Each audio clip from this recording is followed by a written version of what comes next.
দেখুন আমাদের যেই আহ, অগণতান্ত্রিক এবং স্বৈরাচারী একটি রাজনৈতিক ব্যবস্থা ছিল এতগুলো বছর ধরে, এখানে আমাদের বড় বড় রাজনৈতিক দলগুলোও কিন্তু সেই স্বৈরাচারী ব্যবস্থার মোকাবেলা করতে ব্যর্থ হয়েছে। সেই জায়গায় ছাত্রদের নেতৃত্বেই কিন্তু এই অভ্যুত্থানটি সংগঠিত হয়েছে। ছাত্রদের উপর আস্থা রেখে জনগণ রাস্তায় নেমে এসেছে। ছাত্ররা যখন সরকারে এসেছে এবং রাষ্ট্রের সংস্কারের জন্য কথা বলছে, আমরা মনে করি জনগণও সেই জায়গা থেকে এই তরুণ ছাত্রদের উপরে আস্থা রাখবেন।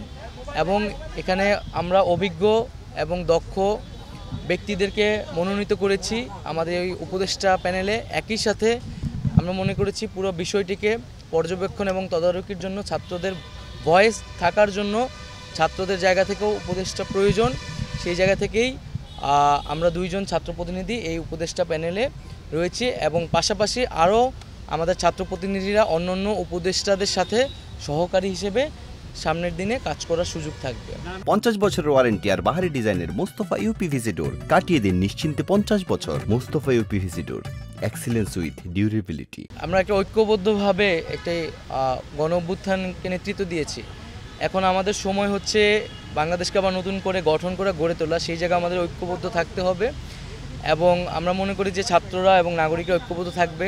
বাংলাদেশের সিস্টেম ভেঙে পড়েছে অনেকখানি, সেটাকে গড়ে তোলা সম্ভব যদি প্রশাসনের সাথে নাগরিক বা সিভিলিয়ান যারা ছাত্র নাগরিক তারা যাতে সমান্তরালে যদি একসাথে কাজ করে, সেটা আইন শৃঙ্খলা থেকে শুরু করে সর্বক্ষেত্রে, তাহলে খুব দ্রুত সময়ের মধ্যে আমাদের যে চ্যালেঞ্জগুলো বা যে সমস্যাগুলো আমরা দেখছি সেগুলো মোকাবেলা করে উতরে ওঠা সম্ভব।